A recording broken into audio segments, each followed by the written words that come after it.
ህዝቡ የሚፈልገው አሁንም ቢሆን ሰላም ነው የሚፈልገው። ህዝቡ ጦርነት አይፈልግም። እናንተ ስልጣን ለማራዘም ስትሉ ጦርነት የሚታውጁ መሪዎች ጥንቃቄ አድርጉ። ያለውን ችግር በሰላማዊ መንገድ መፍታት ነው።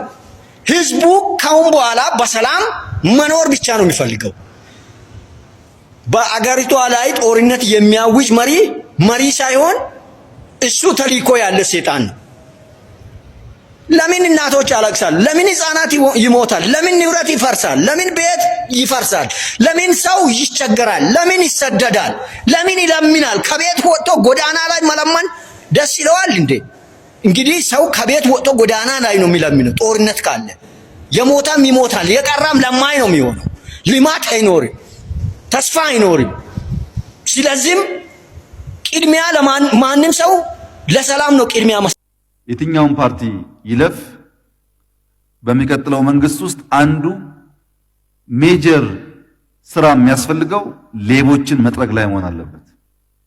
ሌቦች የእምነት ተቆርቋሪ መሆን አይችሉም። ሌቦች የብሔር ተቆርቋሪ መሆን አይችሉም። ሌቦች ለሰው ልጅ እኩልነት የሚተጉ መሆን አይችሉም። ሌባ ነው ከየትም ቢመጣ። አዲስ አበባን እየበዘበዘ ያለው ሌባ ነው። ይሄን ማጥራት ያስፈልጋል። እንግዲህ ሌባ እያወጀ እየተናገረ ስለማይሰርቅ ሁሉም ባናቅም በሚታወቁ መንገዶች በተቻለ መጠን ሌቦችን እያስተካከልን ካልሄድን በስተቀረ ልማት አይታሰብም። ሰው ቀን ከሌት ሰርቶ ውጤት ማምጣት መታደል ነው፣ እድል ነው ብሎ ካልወሰደ በስተቀረ ከዛ የሚያገኛትን ጥቅም እያሰበ የሚሰራ ከሆነ ህዝብ እያማረር እድገት እየገደል እርስ በርስ የተጠራጠር መቀጠል አስቸጋሪ ነው። ፋኖና ሸኔ መንግስትን ሊጥሉ ይችላሉ። አንጋፋው የፖለቲከኛ ሰው ፕሮፌሰር መረራ ጉዲና የኢትዮጵያ ዕጣ ፈንታ በገደል አፋፍ ላይ ነው ሲሉ አራት አስፈሪ ድሎችን አስቀምጠዋል።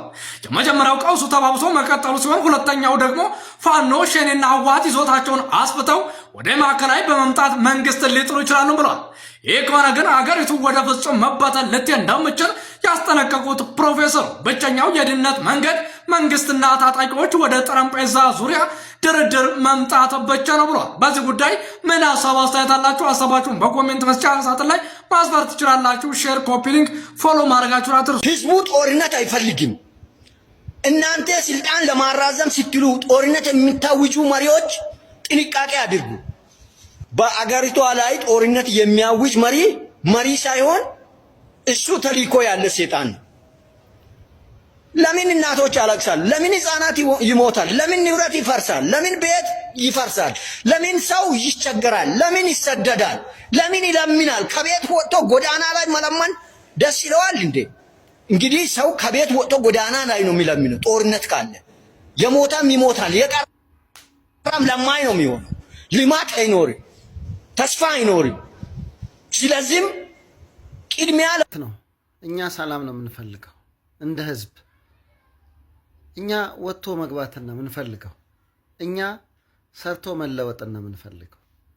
እኛ ማደግን ነው የምንፈልገው እንጂ ጦርነትን አንፈልግም። መሞትን፣ መስፈናቀልን፣ መሰደድን አንፈልግም። የሀገር ውድመትን አንፈልግም። ስለዚህ ይህንን ሐሳብ መሪዎቻችን ልትቀበሉት ይገባል። የሀገር መሪዎች፣ የመከላከያ መሪዎች፣ ሀገር የምታስተዳደሩ ሰዎች እንደዚህ አይነት እሳቤ ውስጥ ልትገቡ ይገባል። ምክንያቱም ከጦርነቱ በኋላም ወደ ሰላም መምጣታቸው አይቀርም። ይኸው የትግራይ ጦርነት አስተምሮናል እኮ። መሰረተ ልማት ወደመ፣ ብዙ ወጣቶች አለቁ፣ ብዙ እናቶች አለቀሱ፣ ብዙ አረጋውያን ጧሪ ቀባሪ አጡ፣ ብዙ ወጣቶች ስራ አጡ፣ ኢኮኖሚው አሽቆለቆለ። ከዛስ መሪዎች በውጭ ሀገር ሰዎች አማካኝነት ቁጭ ብሎ በጠረጴዛ ዙሪያ ይሄ ሁሉ ነገር ከሆነ በኋላ የሰላም ስምምነት አደረጉ። ያ የሞተው ወጣት ደሙ ዝም ብሎ በከንቱ ፈሶ ቀረ። የወደመው መሰረተ ልማት እስከዛሬ ድረስ ሳይገነባ ቀረ። የተፈናቀለው ህዝብ ወደ ቀየው ሳይመለስ ቀረ። የተራበው የተጠማው ደግሞ ቁጥር ስፍር የለው። የተሰደደው ቁጥር ስፍር የለው። ስለዚህ ይባካችሁ ወንድም ከወንድም ጋር፣ ቤተሰብ ከቤተሰብ ጋር አይጣላ። ጦርነት እርስ በርስ አያስፈልገንም። እርስ በርስ ሰላም፣ እርስ በርስ እድገት፣ እርስ በርስ አንድነት፣ እርስ በርስ ለውጥ ነው የሚያስፈልገን። እርስ በርስ ጠላትን መመከት ነው ያለብን። እርስ በርስ ችግርን፣ ድህነትን መመከት ነው ያለብን እንጂ እርስ በርስ መዋጋት ያለብንም። ስለዚህ እባካችሁ መሪዎቻችን አሁንም ቢሆን በዚህም በኩል በዛም በኩል ያላችሁ፣ በአራቱም አቅጣጫ ያላችሁ እንደ ህዝብ እኛ ጦርነት አንፈልግም። እንደ ህዝብ የትኛውም ብሔር ከየትኛውም ብሔር ጋር ጠላትነት የለውም። እንደ ህዝብ የትኛውም አካባቢ ከየትኛውም አካባቢ ጠላትነት የለውም፣ የሚፈላለግም አይደለም። ስለዚህ እባካችሁ መሪዎቻችን ችግሮቻችሁን በጠረጴዛ ዙሪያ ፍቱ። ከጦርነት በፊት ከጦርነት በኋላ ለመፍታት ቁጭ አትበሉ። ከጦርነት በፊት አርጉልን። እርስ በርሳችን የምንገዳደለው መድረኩን ለማመቻቸት ነው። ማን እንዲኖር ፍቃድ መስጠት ነው። እኔ አልጣፈጠኝም። ምንድነው እያደረግን ያለ ነው? አገውን ካገው፣ አማራን ከአማራ፣ ትግሬን ከትግሬ እያዋጋ ኢትዮጵያ መካከለኛ ገቢ ካላቸው ሀገሮች ጋር ተርታ ትሰለፋለች ማለቱ ከእውነት የራቀ አይደለም። ማንስ ሊያምን ይችላል? ወንድሜን እየገደልኩት የዓላማ ልዩነት ነው እያልኩ ማውራቴ ለኔ አይጣፍጠኝም። ለነገ ታሪክ ማበላሸት ነው። አገው ክልል ስለሆነ የሚጠላ ሚኒሻ የለንም፣ የሚጠላ ህዝብም የለም። አንዳንድ ግን የራሳቸውን ኑሮ በከፍተኛ ሁኔታ ለማሻሻል ግን በየመድረኩ ማይክ ይዞ ግን የዓላማ ልዩነት እንዲፈጠር እያደረጉ ነው ማለት ነው። እዚህ ጋር ነው ትልቅ ጥንቃቄ ማድረግ ያለብን። አገው ብሔራዊ ክልላዊ መንግስት ስለሆነ ራሱን በራሱ ስላስተዳደረ የሚጠቀም የአገው ህዝብ ሚኒሻ እንጂ የሚጎዳ የአገው ህዝብ ሚኒሻ የለም ነው። የትግራይ መሰረተ ልማት ስለተሟላ በዛ ስርዓቱ የሚጠቀም የትግራይ ህዝብ ነው እንጂ የሚጎዳ የትግራይ ህዝብ የለም። የአማራ ክልል መሰረተ ልማት ከተሟላ የሚጠቀም የአማራ ህዝብ እንጂ የሚጎዳ የአማራ ህዝብ የለም። አሁን እየተሰራ ያለው ስራ ግን እሱ አይደለም ነው። ልነቃ የሚገባው ጉዳይ ነው።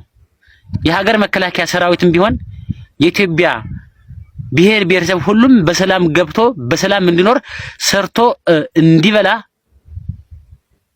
ነው አላማው። የህዝብን ሰላም ማስከበር ነው። ዳር ደንበሩን መጠበቅ ነው። ከተለያዩ ወራሪ ኃይሎች ዳር ደንበርን ማስከበር ነው። ስለነበርንበት አላማውን ስለምናውቀው ብዬ ነው። አሁን ግን እየተንቀሳቀስን ያለ ነው አገው ክልል ስለሆነ የሀገር መከላከያ ሰራዊት አይጠላም። የትግራይ ህዝብ መሰረተ ልማት ከተሟላ የሚጠላ መከላከያ የለም። የአማራ ክልል ህዝብ መሰረተ ልማት ከተሟላ የሚጠላ የመከላከያ ሰራዊት አባልም አመራርም የለም። የሌሎች ብሔር ብሔረሰቦችን ጨምሮ ማለት ነው። አሁን ግን እርስ በርሳችን የምንሞተው ለማን ነው? ትልቅ የሆነ ጥያቄ ምልክት ልናደርግ የሚገባው እዚህ ላይ ነው። አንሸወድ።